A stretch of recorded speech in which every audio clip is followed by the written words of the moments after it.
First assistant camera, or first AC for short, or in the early days primarily referred to as a focus puller, shoulders the entire shot in their fingers. Their primary responsibility is to keep the image sharp throughout the shot. An unsung hero with an underrated skill that's obviously vital to production, with little room for error, especially when the lens is wide open. Most of the time, the naked eye on set might not even know what a first AC is or what they're actually doing on set until they miss focus. Your production design could be brilliant, the lighting gorgeous, and the actor's performance perfect, but unless it's all in focus, no one will ever know. So today I asked my friends Justin Robinson and Andrew Bradford to come on and talk about the very important role of the first AC. Andrew is an unbelievable first AC. He's AC'd for me on There Comes a Knocking, but he's also done countless feature films and other projects, and he's easily one of the best I've ever worked with. Now, Justin is a writer-director. He doesn't AC anymore, but he comes from that world and has a very unique perspective on it. So whether you're working to be an AC, you're working with one, or you have to be your own out of necessity, this episode is for you.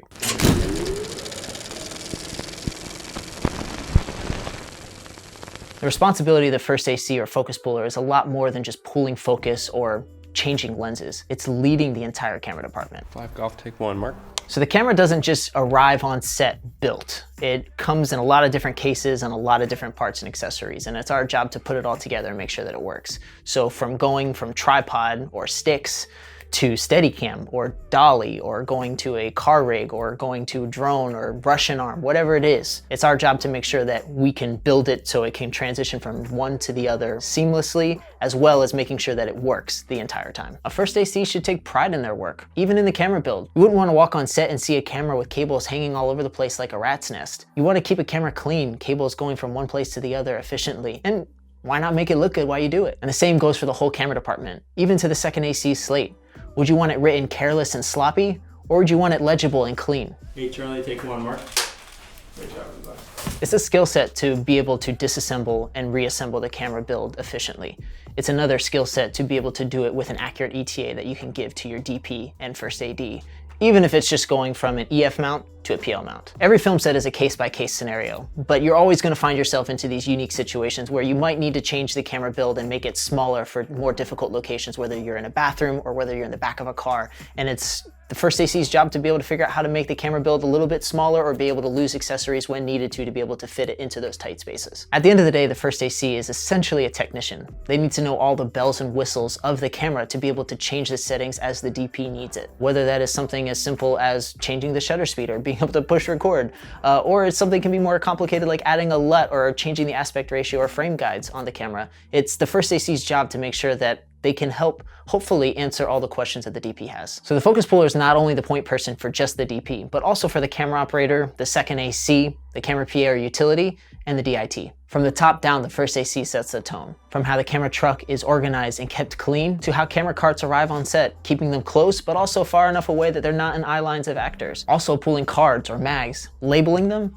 and delivering them safely to DIT. When working in film, there's a lot of adversity, anxiety, and problem solving on set. And obviously a lot of stress can come with that too. And some of the best first ACs I've ever worked for and with are the ones that keep their head, the ones that, no pun intended, stay focused when the sun's going down and when people are running around without their head. The first focus puller I ever worked for told me, you can't shoot a movie with a C-stand. And not to belittle any other department on set, he was speaking about the importance of our job, that no matter if lights are on or off, no matter if costume designers are on set or not, the camera has to work efficiently at all times. A first AC should always be fast, but always safe. Those should not be separate. If you think about a NASCAR pit crew, they have to be both. They can't just be fast and put on a tire unsafely that's gonna fall off in half a mile. They have to be a well-oiled machine that works fast and safe. One thing you don't want to hear the first AD say is we're waiting on camera. The speed at which you work needs to be consistent. It shouldn't change if you're on a commercial or a film. Granted, that pace might be different for the external powers that be, but you want to be working this speed the whole time, no matter what job you're on. You don't change for anybody. It's not something about rushing. It's not something about moving at a turtle pace. It's something about being smart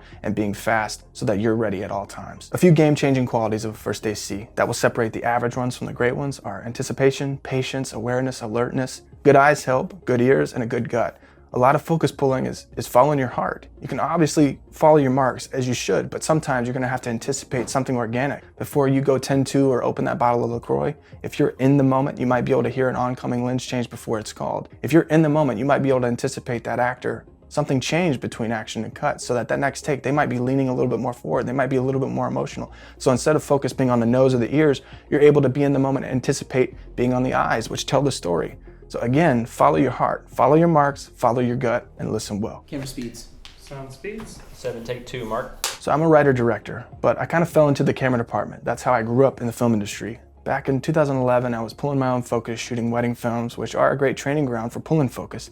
Often in the ceremony lighting, it's dim. You're probably going to be wide open and the bride walks down the aisle once. You nail it or you don't. And I never wanted to be someone that was playing tag with the focus. I didn't want to chase it. I wanted to play hide and go seek. I wanted to find it. And that taught me a lot about preemptive thinking, about anticipating, about being confident in my focus pulling. At that point, people started to ask me to pull focus on their short films. And in those days, we didn't have access to a whole lot of excess gear. Rarely did we have more than 2 monitors on set. Sometimes we just had the onboard camera monitor that I'm sharing with the DP and director. And rarely did we have a manual follow focus at times. I'm pulling off the barrel. And that taught me to be very diligent about sneaking marks, being a good guesser, and finding those marks and trusting them, because between action and cut, all I'm looking at is my marks. At times I can peek at the monitor, at times I couldn't. No matter if I was pulling off the barrel or using a manual follow focus, or then when I graduated to a wireless follow focus, I was trying to get better marks every time. I was trying to build good habits by making good choices. And that helped me get better every step of the way as a second AC and as a first AC, which then in return made me a better director. Now for me, I'm a writer, director, and producer. After that, the only real working role I'd confidently add into that list is editor. So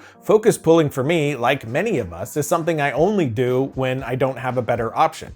Of course, when you are starting out, you are the director, the DP, the first AC, the grip, sometimes even the talent. So getting good at pulling your own focus really is important. And just like Justin said, it's something that comes with practice. And sharpening that skill is crazy important when you are doing it alone, since more often than not, you only get one shot at a moment. And there were 2 main things I did around film school and after to really get comfortable and precise with pulling focus on the fly. First was to practice distances. I did this by standing at a random distance from an object and guessing that distance. Then I would check my answer with the tape measure that I carried with me. After months of doing this, I started nailing those distances within a few inches. The other, and what proved to be the more useful one, was filming my younger brothers and sisters or nieces and nephews. Kids never sit still. They are completely unpredictable and always are running around. So I would just open my lens all the way and I would chase them around pulling on the barrel. Just like anything else, the more you do, the more you lock in that skill. And like Justin said too, eventually, or depending on what you're doing, you're going to want to graduate to a wireless focus system, like this setup from MKII TV. This one's the Astral follow focus system. And MKII TV is a partner on this episode. They did send this to us for us to check out, but it's a really solid piece of gear. And to set it up, you're going to need rails to mount it as usual. And then you get it all lined up and connect the gears just by leaning them against each other. Then you power it up and it automatically connects to the controller. One thing that I love about the controller is the size. It's just nice to have this small footprint, but it still feels really solidly built. You can mount it to a stand or similar with the 1/4-20 threads on the sides and the bottom, or wear it on a lanyard with the 1/4-20 adapter or built-in loop. Now, one of the coolest features here is the AB limit pins. You have the A and B point, which you can move around in your focus area here. So if you want to have a quick focus rack, you can just go to your focus point A, place your pin there, then go to your point B and place your other pin there, and boom, you will land your marks every time. It's also just a quick way to jump in between those 2 points if you're doing a shot that needs to be reset or if you're bracketing for a specific reason. Even cooler than that is the memory focus points. There are 4 points, the A, B, C, and D. With these, you can easily switch between 4 focus points without putting your hands on the wheel. For instance, say you want to rack focus between 2 people, you would first go to your first focus point, hold down A to set its position, pull focus to your second position, and hold down B. Now you just press A and B to switch between them, and you can do this with 4 different spots in your scene. So similar to what we were able to do before, but with a wider range of marks and automated. Of course, this is for specific uses. Within most scenes, you're going to want an organic move of an operator, but there are plenty of use cases for this sort of automation that get me really excited. But leaving automation behind, we have this magnetic disc here, which is where you can label your marks, and we have this knob in the middle that will let you loosen or tighten button so you can control the speed at which it will spin, again helping you dial in to control your moves. So just all around, it's a really solid and affordable wireless follow focus system, and we do have the Crystal V transmitter and receiver system here as well. It comes with a transmitter and receiver so that I can send my image from my camera wirelessly to a monitor for pulling focus, or of course just general monitoring. The transmitter has a built-in V-mount plate to give power and keep you fully wireless. It also has HDMI in and SDI in and out to make all the connections you need on the camera. Then our receiver here has a built-in Sony battery plate to power and both HDMI and SDI out. So once we have it mounted and the antenna's on, we can send our signal up to 500 meters or 1,640 feet.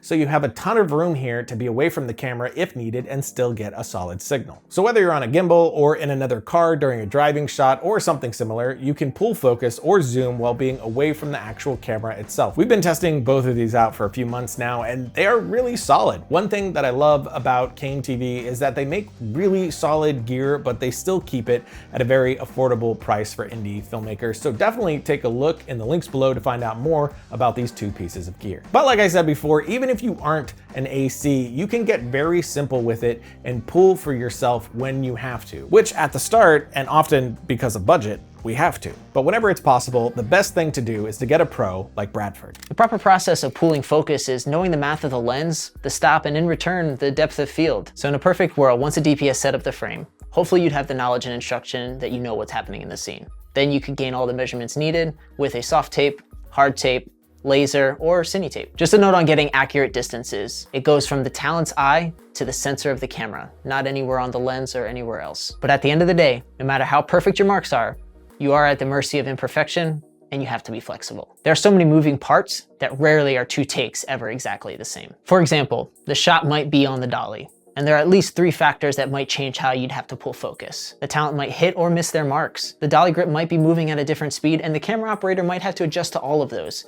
It helps to have quick thinking and anticipatory instincts that might help you save the entire shot. Whether it's big budget or indie filmmaking, you'd be surprised at how often you end up going unrehearsed, without marks. You're at a T15, flying by the seat of your pants. But that's the life of a first AC. One thing to note, don't feel bad to ask for a mark, especially if you're not nailing the shot. Don't feel bad to use focus peaking or sharpening.